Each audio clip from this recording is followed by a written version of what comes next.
And welcome to today's morning report on Friday the 18th of November with me, which Power Market Analyst at Handtech Markets. We've got an interesting open because we saw gains earlier on for the European session as the Europeans followed the US higher, but that's been sold into. So it seems as though there still is a slight air of caution, despite the fact we had that statement yesterday from Janet Yellen basically paving the way for a Fed rate hike, and that burst the dollar higher once again. There was a bit of consolidation earlier on in the week, but that burst higher on the Yellen speech continues today. Now that is a 13.5-year high on the dollar index.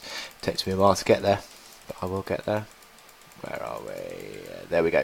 Highest since, so I think it's April 2003 was the last time we were at this sort of level.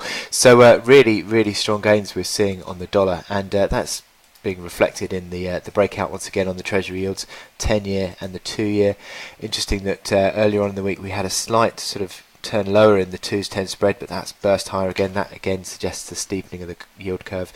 So that is positive for the dollar generally, and the move higher has been reflected in a significant breakdown again in the euro dollar, a significant break higher again in the dollar yen. The yen is the big underperformer again today. So all these indicators of pointing towards further dollar strength, and yeah, it's very interesting that we're seeing this. But equities are slightly sort of corrective today, but a little bit mixed, I would say, more than anything. You've got the oil price, which is sort of drifting lower. That dollar strength pulled the oil price lower yesterday. That's sort of continued again today. Commodities have been hit. The gold price is back down, testing a massively key support at $1,200, and the oil price on WTI drifting lower. So that dollar strength is impacting across the markets. Now, in terms of what we've got to look forward to today, not a great deal. You've got Canadian inflation, pretty much the only real thing this afternoon.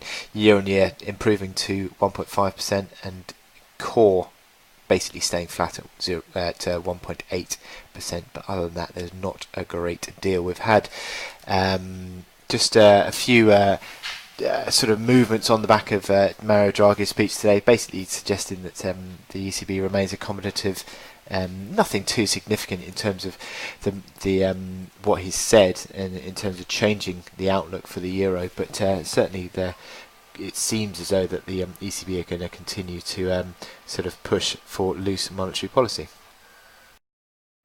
So that takes me to my chart today, which is the DAX. Now, this is an interesting chart because we've been basically trading sideways between sort of in this big sideways band for the past 4 months, 10,175 up towards 10,800 pretty much.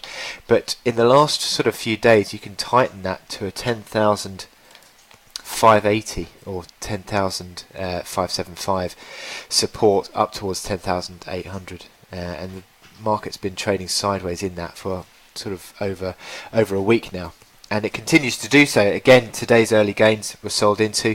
10,738 was the high, but 10,750 seems to be the resistance that is protecting now 10,800. So not really a great deal of direction on the DAX at the moment. All these momentum indicators are fairly neutral, really. I think it's settling into the range between 40 and 60 on the RSI. MACD line's flat, stochastics again turning lower. So this is basically just a neutral outlook, and I would say though within that you've got these momentum indicators on the daily chart which are beginning to turn lower. The RSI again failing at 60 every time throughout this range, really. It hits 60, that is a selling, sort of a signal to sell, and a failure. The stochastics are just beginning to sort of tail off. You've got a large number of negative candles within this sort of consolidation, so it sort of leads me towards a bit of a near-term sort of negative bias, despite the fact we opened positive today. Again, that move has been sold into. So I think pressure on 10,580 is my sort of preferred angle, because I don't really see this as the sort of chart that is setting us up for a breakout, but it's very interesting. And below 10,580 there is a pivot band at 10,450. So I wish you good luck in your trading on the DAX. It looks still pretty neutral, so I will speak to you later. Thank you.